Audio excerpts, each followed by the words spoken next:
Faites entrer l'écriture, 4e épisode, au marché de la poésie. Bonjour à toutes, bonjour à tous. Pour ce 4e épisode, je vous emmène au marché de la poésie, qui se tient chaque année, en dehors des années de Covid bien sûr, place Saint-Sulpice à Paris.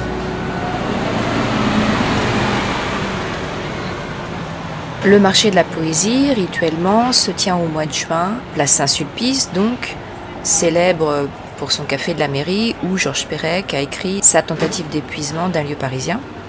Matière première de vieux papier passe sur le boulevard Saint-Germain, une 2 chevaux sur laquelle est écrite des fringues qui sentent la nature, un scooter de livreur de journaux, une voiture sur laquelle est écrite 3 haute fidélité. Avant de se rendre sur la place, qui est couverte de barnums blancs sous lesquels se trouvent les éditeurs, je vais commencer par vous raconter quelques souvenirs qui sont liés à la façon dont je voyais le marché quand j'avais une vingtaine d'années. Et puis, à la fin de l'épisode, je vous en dirai un peu plus sur la relation que j'avais à l'époque avec cette fameuse poésie et le fait d'en écrire, comment et pour qui. Souvenirs qui ne sont pas forcément très bons d'ailleurs. Quand j'avais une petite vingtaine, j'y allais, j'avais la sensation que on me regardait un peu de haut quand j'essayais de parler, parce que j'étais jeune, parce que j'étais une jeune femme, parce que je ne connaissais personne, tout ça mêlé probablement. Mais c'était un lieu qui me faisait assez peur. Je trouvais que les poètes avaient l'air un peu flippants, à vrai dire. Et au-delà de ça, je me retrouvais face à un océan de livres absolument inconnus, ce qui fait que j'ai arrêté de m'y rendre. Je n'y suis retournée que quand j'ai commencé à connaître des gens qui le reste du temps ne vivent pas nécessairement à Paris et qu'on peut enfin croiser un petit moment. Je voudrais encore dire que toutes ces années précédentes, le stand sur lequel je me rendais systématiquement, c'était celui des éditions Publinet, une maison d'édition dont j'ai déjà parlé dans mon 2e épisode. Publinet ne sort plus de nouveaux livres, n'est donc plus présent au marché de la poésie. Et fatalement, cette année, je m'y suis rendue en me demandant si je n'allais pas ressentir un grand vide. C'est aussi pour ça que je suis partie avec mon micro et que j'étais bien contente d'avoir un podcast à effectuer. Et la communauté, les gens... Nous sommes vendredi après-midi, c'est bruyant, il y a déjà beaucoup de monde. On va essayer de tendre l'oreille pour entendre les auteurs et les éditeurs parler.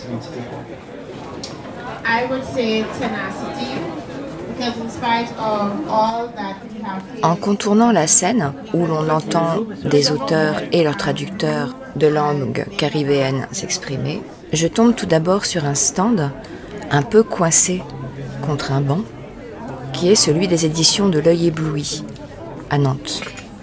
Alors je connais l'éditeur, Thierry Baudin-Hulin. Je lui demande tout simplement « Qu'est-ce que tu fais là ?» Je fais là parce qu'il y a plein de gens que j'aime. Du coup, ça permet de parler avec eux, parler de plein de projets ensemble, puis plein de choses de la vie aussi. Bon, on parle un peu de poésie aussi. Mais c'est pas l'entrée, quoi. Tu viens pas au marché de la poésie pour parler de poésie. Tu viens au marché de la poésie pour rencontrer des gens. Après, la poésie, c'est que le prétexte pour justement ces rencontres. C'est peut-être le cœur de la poésie, les choses de la vie d'ailleurs. C'est peut-être ça. Non, mais il y a du soleil pour ça, mais c'est vrai que c'est un peu pesant parfois. Il y a du monde parfois, hein. Il faut aussi se pousser des coudes pour... Mais il y a du monde depuis mercredi en fait, et ça n'arrête pas, je trouve que c'est bien. Je trouve les gens gays. Attends, j'ai pas encore vu tout le monde que j'ai envie de voir, mais j'ai vu plein de monde, et je peux parler effectivement de plein de projets d'avenir avec ces gens-là. Il y a plein de projets d'écriture, c'est génial. Puis voilà, puis on construit les choses ensemble, tranquille, autour d'un verre. Comme on peut peut-être le sentir, Thierry Baudin-Hulin n'a pas très envie que j'enregistre quoi que ce soit de ses projets. Matière première de vieux papier. Projets que d'ailleurs je connais, puisque j'en fais partie, mais je respecte sa volonté, donc on en reste là. Ça l'amuse beaucoup plus de jouer avec le nom de mon podcast, Faites entrer l'écriture. Les fréquenter, c'est bien aussi. Entre faites entrer et fréquenter. Ouais, c'est pas la même chose. Ah non. Faites entrer, ouais, il faut forcer les portes, quoi. Allez-y, entrez. Après, on peut imaginer toutes les sortes d'entrées. On peut imaginer toutes les entrées possibles et inimaginables. Et à part la petite porte aussi, tu sais. On peut entrer par la petite porte. Alors on ne va pas jusqu'à la porte étroite, mais presque quoi. Ouais, ou par la grande porte. On peut rentrer, je sais pas, on pourrait trouver toutes les expressions. À nouveau, il me demande de ne pas enregistrer parce qu'il ne peut pas s'empêcher d'embrayer sur son projet. Donc vous ne saurez pas quelle idée d'écriture il a eue à partir du titre de mon podcast. C'est pas grave, hein. Ce sera pour plus tard. Je dis au revoir et je vais voir plus loin. Et là, je tombe sur Esther Maudier, qui est éditrice aux éditions Les Inaperçus. Thierry Baudin-Hulin a un grand projet qui ne démarrera qu'en 2024, hein. C'est pour ça qu'il n'en dit rien au micro. Tandis qu'Esther, elle veut bien me parler de ses projets et de ses collections. Tu enregistres ou pas? Ouais. Alors, moi, je suis en stand 609, je suis une éditrice et je m'occupe des Inaperçus. Oui. Voilà. Et donc, c'est une petite maison d'édition qui existe depuis 10 ans et qui revendique le fait d'être complètement dilettante, en fait. C'est-à-dire que, en 10 ans, on a publié 17 textes. C'est pas beaucoup par rapport à plein de gens. Donc c'est de la slow édition. Voilà. Mais ce qui m'importe, c'est de faire naître des textes qui me tiennent à cœur, même s'ils n'ont pas vraiment, je sais pas, une structure propre à être très grand public en fait. Voilà. C'est de la poésie, de la prose poétique associée à un travail plastique qu'on met en œuvre à deux, tout doucement en fait. Enfin, un auteur, un plasticien. Oui, c'est ce que j'allais te dire, c'est toujours un travail à deux. Alors, non, à l'origine, ouais. Oui, puisqu'il y a une collection qui est complètement dédiée à ça. Depuis peu, on a une petite collection destinée à accueillir des textes qui parlent du désir en fait, voilà, qui m'intéressent beaucoup. Donc il n'y a que 4 petits livres maintenant. Il y a un domaine étranger de traduction de poésie ou de texte, parce que là ça ressemble plus à un grand monologue, enfin une pièce de théâtre peut-être, d'une poétesse autrichienne qui s'appelle Margret Kreidel, qui est le premier de la lignée, et puis une petite collection qui s'appelle Narratus, qui est sur le récit, qui me permet d'accueillir des choses qui m'arrivent sous forme de manuscrits et qui me plaisent quand même. Quand même ? Pourquoi quand même ?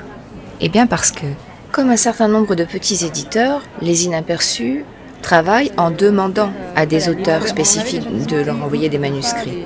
Ils ne lisent pas, d'habitude, mais au final, les manuscrits qu'on leur envoie. Ça continue d'être ça plus ou moins, malgré tout. Voilà, les textes qui m'arrivent en manuscrit, c'est des gens dont je connais déjà le travail et que j'aurais sollicité d'une façon... Petit aparté, pour dire à celles et ceux qui ne le sauraient pas, que le marché de la poésie, comme un salon du reste, ce n'est pas le lieu idéal pour venir avec son manuscrit sous le bras. Ce qui est assez compréhensible, les éditeurs, qui viennent donc parfois de loin, n'ont pas nécessairement envie de repartir avec des textes qu'ils n'ont pas sollicités. Mais revenons à Esther et aux Inaperçus. Bon, c'est slow, mais il y a quand même beaucoup de choses en fait. Au final, oui, c'est ça. Ouais. C'est ça. Mais oui, puis dans les projets futurs, il y a aussi l'envie de développer une collection qui s'apparente plus au livre d'artiste en fait, pour des petits tirages avec des formes qui seraient peut-être hors du livre, voilà, que je pourrais faire moi-même avec mes mains en fait. Sortir du livre en fait. D'accord. Puisque au final, c'est quand même avec cette non-structure, c'est quand même super dur de trouver sa place en librairie. Donc au final, je veux sortir du système livre en fait, de la chaîne du livre telle qu'on la conçoit actuellement, avec beaucoup de titres. Et pas beaucoup de place pour le dilettantisme justement. Voilà. J'ai remercié Esther et je suis repartie promener mon micro de ci de là. Je le publierai pas. Hein. J'ai croisé Julie, par exemple, une libraire, mais non, alors non. Ah, mais non. Elle n'avait pas trop envie d'être enregistrée. Et puis j'ai découvert que la poétesse Séverine Daucourt signait ses derniers livres aux éditions Lanskin, juste en face des Inaperçus. Séverine, je la connais parce qu'on participe toutes les deux à un même programme de formation pour enseignants à la Maison de la Poésie, chaque année. C'est comme ça qu'on peut se rencontrer au moins une fois par an, et c'est comme ça qu'au fur et à mesure, on apprend à se découvrir. Je suis venue aujourd'hui, j'étais pas là hier, je viens en général plutôt à minima. Pourquoi à minima alors Simplement parce que je pense que l'effet collection et d'éditeurs et de livres et de guérites et de tout, ça me rebute. Je suis très vite saturée, qu'il s'agisse de poésie ou non. Collection de rencontres, collection comme ça, surstimulation sociale, j'ai un peu de mal. Donc j'y passe à minima, j'y passe là parce que, par égard pour mon éditrice aussi qui me demande de signer le livre, je peux pas vraiment dire non. Et puis que même si j'arrive un peu à reculons, je fais toujours quand même quelques rencontres d'amis et ça fait tout simplement plaisir. Et parfois même des rencontres qui débouchent sur d'autres choses. Enfin, c'est un peu la surprise. Mais c'est vrai que je suis pas forcément de celles qui attendent cet événement avec impatience. Et ouais, je vais faire aujourd'hui et demain.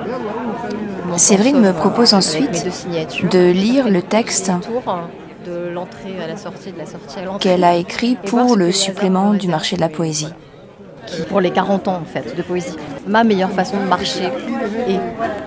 Malgré le bruit quand même très intense en ce vendredi après-midi, le voici. C'est à quoi j'ai répondu. Je se glisser sur vélo, corde en suée. S'être l'été. À l'arrivée, livre définir méthode par où commencer l'aller. Dans la chaleur, gérer. Malgré croiser des alliés, je sais pas parvenir à être ensemble et ne que balbutier. Quand ce celle qui s'écrire me dire chose, nous se trouver manière de socialiser. M'accélérer le labyrinthe jusqu'à l'opposé de l'entrée où tu me fais signe de s'arrêter, sortir du moule à manquer. Ton stand être un espace qui semble familier.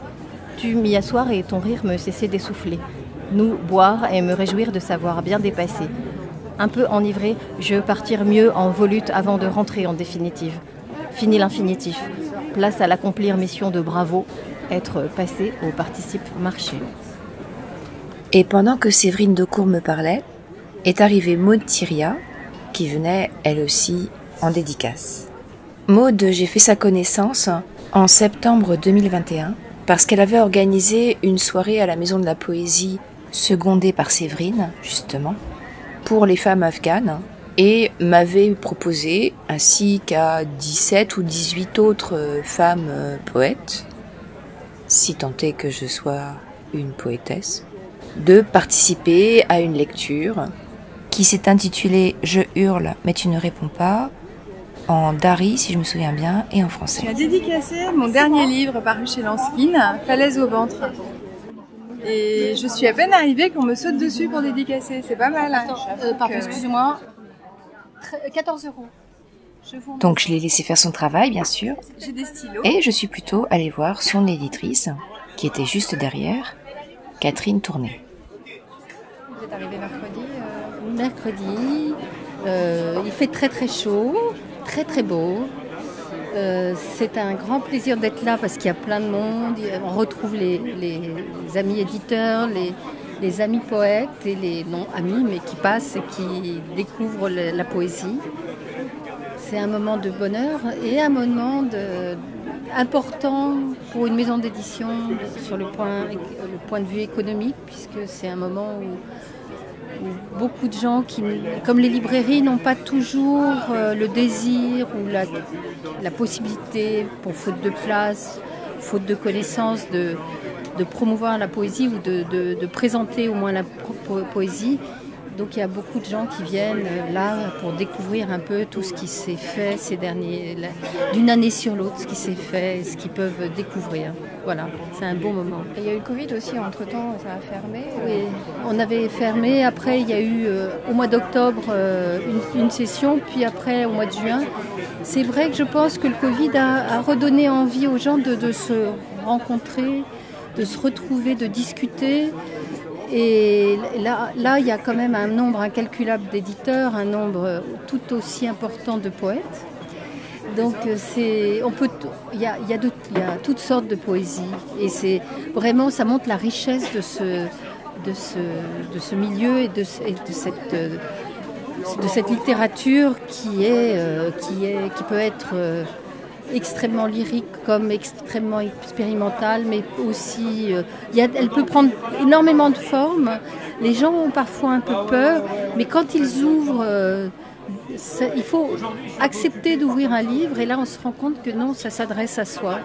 C'est vraiment, je pense que c'est une manière de vraiment découvrir un art littéraire qui fait peur, mais qui en fait est un art extrêmement riche et extrêmement intéressant, voilà, et qui est aussi, contrairement à ce qu'on peut penser, souvent très politique. Voilà. Et c'est sur ce mot de politique que Catherine Tourné m'a laissé. La vie de la place Saint-Sulpice se poursuivait, de plus en plus intensément, comme on va l'entendre, et je suis retournée interroger Maude Thiriat, qui venait donc de signer son nouveau livre « Falaise au ventre ». Alors pourquoi ce titre ? Falaise au ventre. Alors c'est un titre que j'ai piqué à Jacques Moulin, enfin il me l'a offert plutôt. Jacques Moulin qui est poète.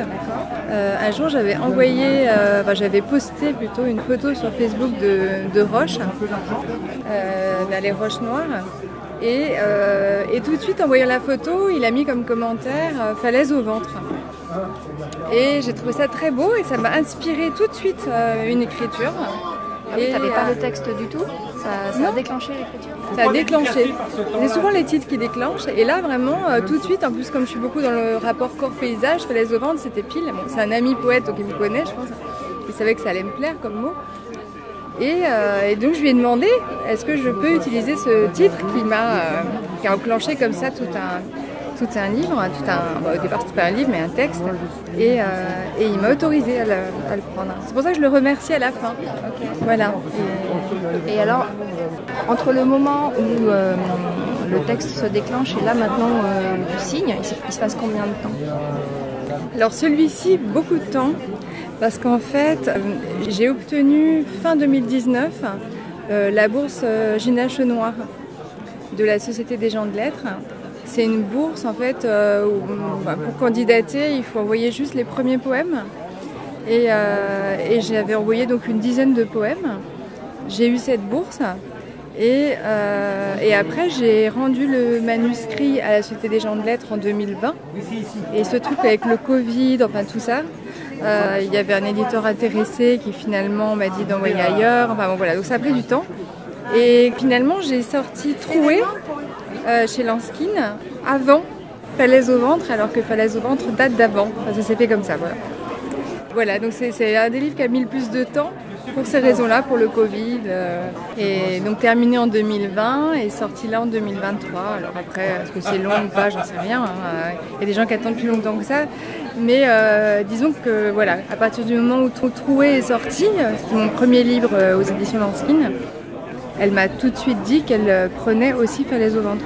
Évidemment, ce n'était pas le lieu pour en parler, mais juste un mot pour dire que Troué évoque, sans les nommer, les violences conjugales, et j'en donne ici un petit extrait. Tu lambeaux de corps, inconnus, désaxés, recomposés, fantômes d'êtres, souvenirs, errance d'autres formes en dedans. Veines saillantes, jus qui coule, mer perdue, rouge, morte, tu, détaché, découpé des faits, morceaux de toi, éclatés ici, tu multiplié, écho de sans visage, osant par ta bouche dire non, par ta non-bouche dire. Et on s'est demandé lequel on allait publier en premier, et j'avais plutôt envie de Troué parce que c'est un livre qui comptait pour moi dans mon expérience personnelle aussi de rapport au corps maltraité, et je voulais qu'il sorte d'abord. Voilà, donc c'était un choix, et puis finalement ça tombait bien parce que cette année j'ai travaillé autour des falaises avec une photographe. On avait l'autorisation, enfin, et surtout le soutien financier du ministère de la Culture en lien avec le Conservatoire du Littoral pour aller du nez de Jobourg jusqu'à Étretat. Et donc aussi bien des falaises blanches, des falaises noires avec des fossiles, des roches de 2 milliards d'années. Donc elle a pris des photos magnifiques. Et à partir d'un texte que je suis en train d'écrire, que j'ai commencé quand même à écrire, et puis ses photos à elle, on a monté un film. Donc c'est un film un peu, j'allais dire à la jetée de Chris Marker, c'est-à-dire que c'est un court-métrage, on va s'en prendre pour Chris Marker, hein, mais c'est un court-métrage avec des photos en plan fixe, des photos surtout en noir et blanc, mais pas que, mais avec ma voix en voix off, d'un texte de narration poétique. Donc ça change un peu. Et puis on a fait appel à un monteur professionnel qui a monté le film. Là j'ai été invitée sur la scène de la Maison de la Poésie pour la projection du film. Et Falaise au ventre. Et c'était complet, c'est pour ça que j'ai pas Et c'était complet très tôt parce que c'était aussi la petite salle, hein, c'était pas la grande. On a continué à discuter un petit moment de ces projets. Et puis j'ai poursuivi mon tour de marché, micro fermé. Il y a eu des surprises. J'ai signé un livre alors que je n'étais pas en dédicace, par exemple, à un monsieur qui a vécu à Saint-Germain-en-Laye, sur le stand des éditions de la Tente. Stand sur lequel j'ai retrouvé Franck Prujat et Françoise Valéry, les éditeurs, qui s'arrêtent de publier de nouveaux textes pendant 2 ans pour mieux continuer à défendre tous les livres qu'ils ont déjà publiés.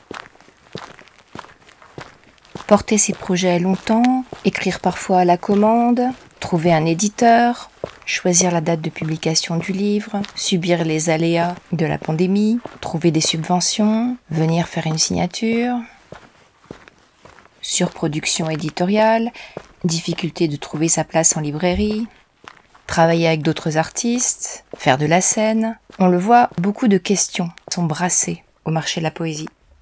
Est-ce que je savais tout ça quand j'avais 20-25 ans et que j'essayais timidement d'y faire un tour? Pas du tout, bien sûr. Quand j'avais une vingtaine d'années et que je me rendais donc place Saint-Sulpice, j'y allais parce que j'écrivais de la poésie. La poésie, c'est la première chose que j'ai commencé par écrire de ma vie, dans la petite enfance, à partir du CE1. Pas du tout à l'adolescence, comme disent beaucoup de gens, en ajoutant toujours que leurs poèmes étaient alors très mauvais. Non, moi c'est vraiment ma première façon de m'exprimer. Donc, quand j'avais une vingtaine d'années, j'écrivais, entre guillemets, déjà de la poésie adulte. Mais je crois que je n'osais tellement pas la montrer que j'avais décidé de me simplifier la vie, croyais-je, en écrivant plutôt de la poésie jeunesse. Je me faisais vraiment des illusions sur la possibilité d'éditer de la poésie jeunesse, qui est sans doute la chose la plus difficile au monde à faire publier, à mon avis. Mais enfin voilà, j'avais écrit un recueil qui s'appelait Un lamentin dans la Tanore, qui était fondé sur des mots que les parents utilisaient peu, comme un tanor, comme lamentin, comme warf, comme ximeni, des mots que j'espérais partager avec des enfants.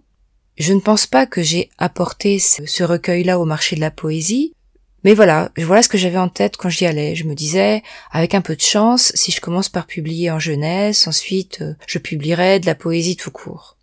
C'est pas du tout ce qui s'est passé. Je n'ai jamais publié de poésie en dehors, assez mystérieusement, de textes qui sont parus en anthologie. Mais ça, je pense que j'en reparlerai dans un prochain épisode. Et j'ai même aussi écrit un roman jeunesse. En tout cas, voilà, je voulais terminer ce petit tour du marché, très subjectif, pour dire que si j'ai l'air comme ça, à l'aise, avec tout un tas de gens que je rencontre et que je connais déjà, avec lesquels j'ai des projets, avec lesquels je fais des choses, eh bien ça n'a pas toujours été le cas. Et pendant très longtemps, j'ai été assez isolée. Et ça, bien entendu, ça vient aussi de Queneau. Donc si c'est votre cas, fabriquez l'écriture, comme dit Thierry Bedin-Hulin, vous faites l'entrée comme vous voulez. On pourrait faire un livre comme ça. Ma meilleure façon de marcher. Courage.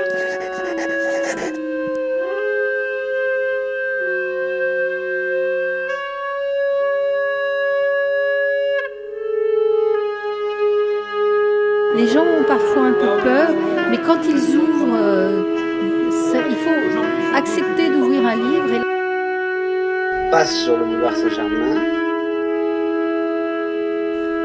Et donc à bientôt, ici et ailleurs, un camion Transben London-Paris. Pour marcher, écouter, écrire, se souvenir et recommencer. Imaginez toutes les sortes d'entrées.